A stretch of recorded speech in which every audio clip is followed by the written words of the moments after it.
और उस मानव के जीवन में ऐसे बहुत सारे क्रम होते हैं जिन क्रमों के कारणवश मनुष्य परमात्मा से दूर होता चले जाता है। मन दृढ़ी है, ऐसा नहीं कि मन दृढ़ी नहीं होता है। संसार में जितने मानव जन्मने हैं, जितने मानवों का जन्म होता है, जितने मनुष्य जन्म लेते हैं, उनको मन से भगवान दृढ़ी बनाकर भेजता है। पर व्यक्ति कानों से दृढ़ी नहीं हो पाता।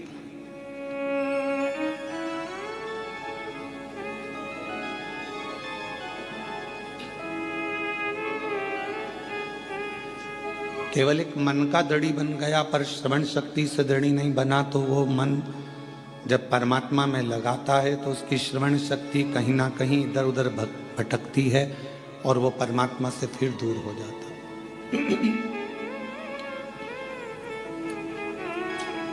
परमात्मा से दूर होने का कारण ही हमारी कहीं ना कहीं मन को भटकाने का क्रम ये कान कर जाते हैं। जैसे कई माताएं नियम बना लेती हैं, कई भाई नियम बना लेते हैं कि मैं शंकर भगवान को भजूंगा, मैं शिव जी को एक लोटा जल चढ़ाऊंगा, मैं शंकर भगवान का स्मरण करूंगा, मैं शिव के मंदिर जाऊंगा, शिव को भजूंगा, बेलपत्र का श्रृंगार करूंगा, शिव जी को चंदन अगर तगर से श्रृंगारित करूंगा। ये मन में उसने एक भाव बना, मन से वो दृढ़ी बन गया। पर मालूम पड़ा फिर किसी ने पूजन करते करते, भजन करते करते 1.5 महीना, 2 महीना, 3 महीना निकला और किसी ने तुम्हारे कानों में आकर कह दिया शिव जी को जल चढ़ाने से क्या होता है।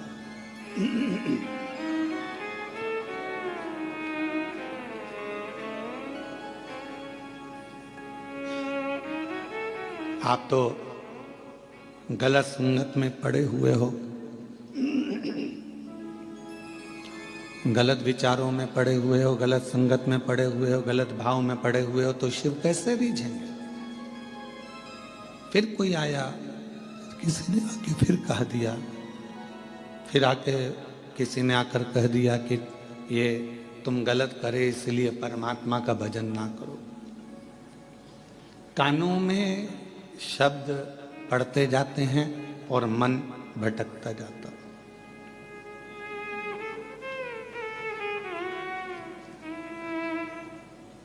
मन भटकता कब है? जब हम गलत लोगों की बातों में आ जाते हैं।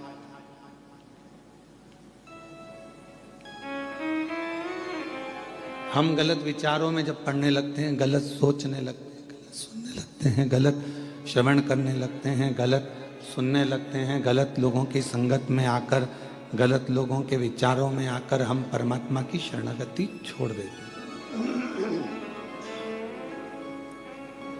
भगवान का भजन, भगवान की भक्ति हम छोड़ देते। प्रभु मिलन में सुख है और प्रभु बिछड़न में दुख।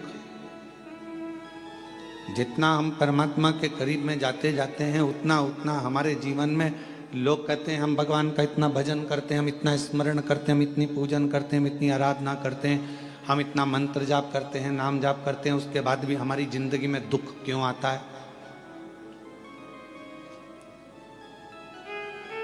आप सब समझदार हैं, जितने आस्था चैनल पर कथा सुन रहे हो, जितने फेसबुक यूट्यूब पर पितृपक्ष में ये श्रवण कर रहे हैं कथा को, सब समझदार। कपड़े को यदि साफ करना है तो उसमें सोडा डालना पड़ेगा, सर्फ डालना पड़ेगा, साबुन लगाना पड़ेगा और कपड़े को अच्छा जम जम के खंगालना पड़ेगा, निचोड़ना पड़ेगा। खंगालोगे, धोगे, पटकोगे, आड़ा टेढ़ा, साबुन, फिर गर्म पानी, फिर सोडा, फिर वापस सरफ और साबुन बार बार लगाओगे, पटकोगे, पछाड़ोगे, तब जाकर वो कपड़ा थोड़ा उज्जवल हो पाएगा। तो आप ये ना सोचें कि भगवान, हम भजन करते हैं, हम कीर्तन करते हैं, हम मंत्र जाप करते हैं, हम माला जाप करते हैं, हम पूजन करते हैं और भगवान हमको ही दुख क्यों दे रहा है। भगवान चाहता है कि तुझे इतना पवित्र कर दूंगा धो धो कर कि फिर संसार सागर में तेरा जन्म नहीं होगा, तू मेरा हो जाएगा और मैं तेरा हो जाऊंगा, तू मेरा हो जाएगा और मैं तेरा हो जाऊंगा, तो भटकेगा नहीं फिर। और मैंने तेरे ही भरोसे बाबा, तेरे ही भरोसे हवा बिच उड़ती जावांगी बाबा, डोर हत्तो कटी जावांगी भोले मैं तेरी पतंग, शंभू मैं तेरी। इन दोनों की आवाज एक लेवल पे रखिए गाने वालों की। भोले मैं तेरी पतंग, शंभू मैं तेरी पतंग, हवा बिच उड़ती जावांगी बाबा, डोर हत्तो छड़ी घटी जावांगी भोले मैं तेरी पतंग। अर्थात परमात्मा यदि थोड़ा दुख दे, परमात्मा थोड़ी तकलीफ दे, परमात्मा थोड़ा कष्ट दे, परमात्मा अगर थोड़ी सी दुख दे रहा है, तकलीफ दे रहा है, कष्ट दे रहा है, तो आप भटको मत। आपको भटकने की जरूरत नहीं है, आपको कहीं इधर उधर भटकने की जरूरत नहीं है। परमात्मा ने अगर दुख दिया है तो वो आपको कहीं ना कहीं अपने करीब में लाना चाहता, अपने पास लेना चाहता। हम क्यों भटके? महाराज कश्यप ऋषि की एक कथा आती है।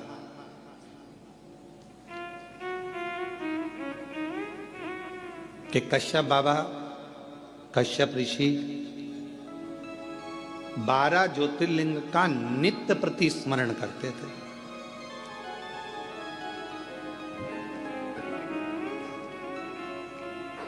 श्राद्ध पक्ष की कथा है, थोड़ा सावधानी से सुनिएगा। श्राद्ध पक्ष की कथा है, थोड़ा सावधानी पूर्वक स्मरण करिएगा और अपने जीवन में उतारने का प्रयास करिएगा। जितने भी आस्था चैनल पर सुन रहे हो, चाहे फेसबुक यूट्यूब पर सुन रहे हो, चाहे इस कथा के पंडाल में बैठकर सुन रहे हो, कश्यप बाबा 12 ज्योतिर्लिंग का स्मरण करते हैं।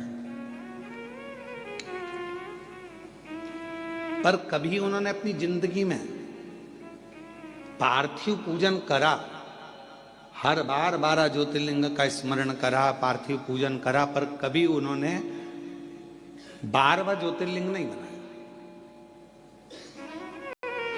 अर्थात 11 ज्योतिर्लिंग बनाते थे और 12 ज्योतिर्लिंग उसमें बनाते ही नहीं।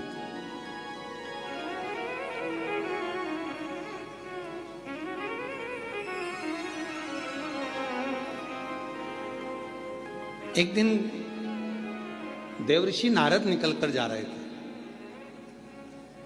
अब आप लोग अगर 12 ज्योतिर्लिंग का पूजन कर रहे हो तो आप लोग कितने ज्योतिर्लिंग बनाओगे? जम के बोलो जरा।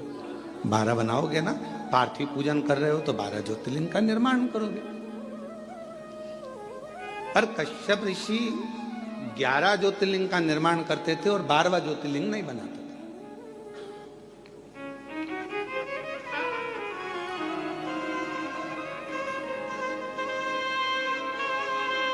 देवऋषि नारद का आगमन हुआ और देवऋषि नारद का आगमन हुआ और देवऋषि नारद ने आकर पूछा कि कश्यप बाबा एक बात बताओ, आप जो ये ज्योतिर्लिंग का निर्माण करते हो, ज्योतिर्लिंग बनाते हो, तो इसमें 11 ज्योतिर्लिंग बनाते हो, 12वां ज्योतिर्लिंग क्यों नहीं बनाते? 12वां ज्योतिर्लिंग निर्माण क्यों नहीं करते? नारद जी पूछ पूछ कर थक गए, तो भी आखिरी तक कश्यप ऋषि ने यह नहीं बताया कि 12वां ज्योतिर्लिंग क्यों नहीं बनाते। 11 के पूजन करते, 12वां बनाते ही।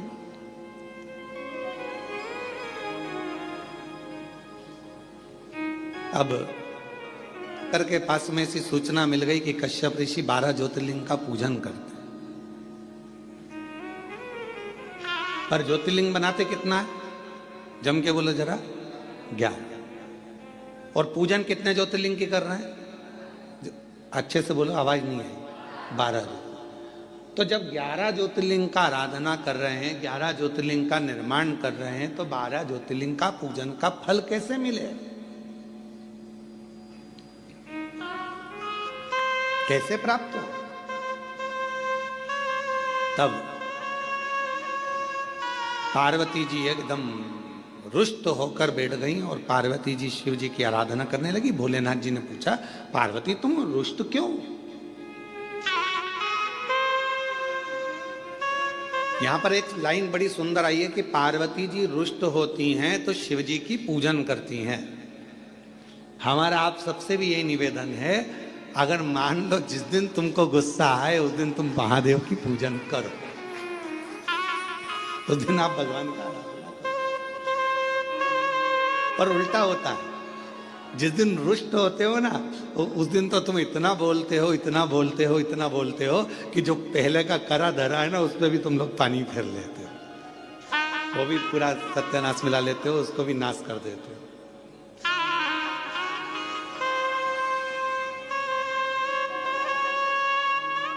पार्वती जी अगर थोड़ी सी रुष्ट हुई हैं और मां पार्वती जी अगर रुष्ट हुई हैं तो वो शिव जी की आराधना कर रही हैं, शंकर जी की आराधना कर रही हैं।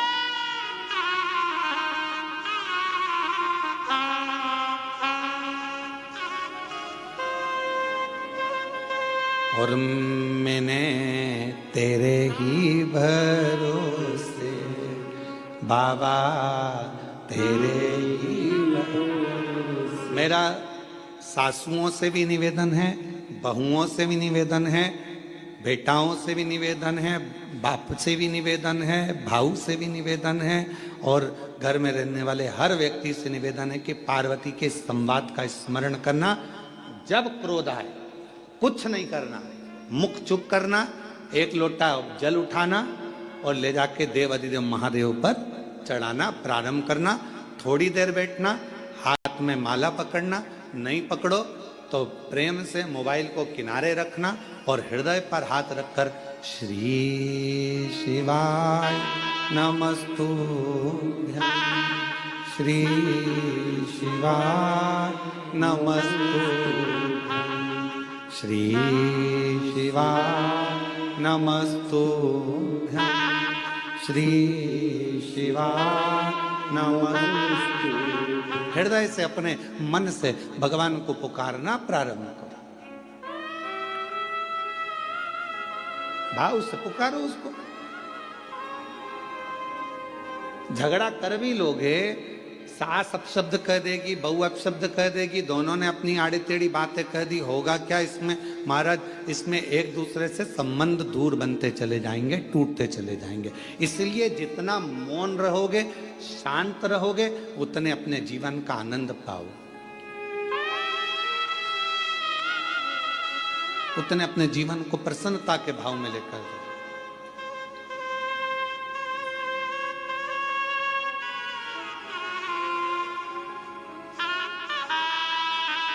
रहीमन धागा प्रेम का, प्रेम का धागा जब टूटता है तो उसमें गांठ लग जाती है, और गांठ लग जाती है तो फिर वो गांठ जब भी खुलेगी, अर्थात दो हिस्से में ही रहे।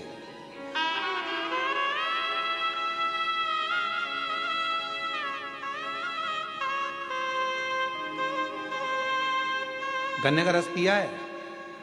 जम के तो बोलो। महाराष्ट्र में गन्ना ही बोलते हैं, ईख बोलते हैं?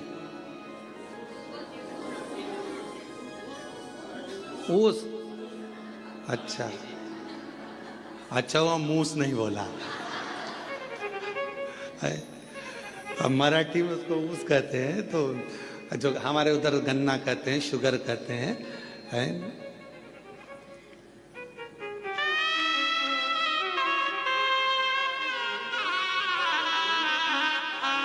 जो गन्ना होता है उस गन्ने में थोड़ा थोड़ा दूर पे एक एक गांठ रहती है।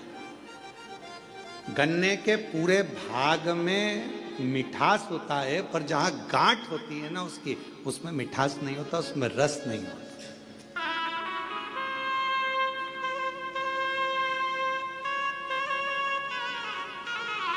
पर शिव महापुराण की कथा कहती है गन्ने के ऊस के अंदर पूरे में रस है, पर जहां गांठ है वहां ना रस है ना उसमें मिठास। पर एक बात याद रखो, जब कोई गन्ने के रस में बहुत डूब जाता है ना, तो उसको गांठ में भी रस आना प्रारंभ हो जाता है और उसमें भी उसको मिठास का नजर आना।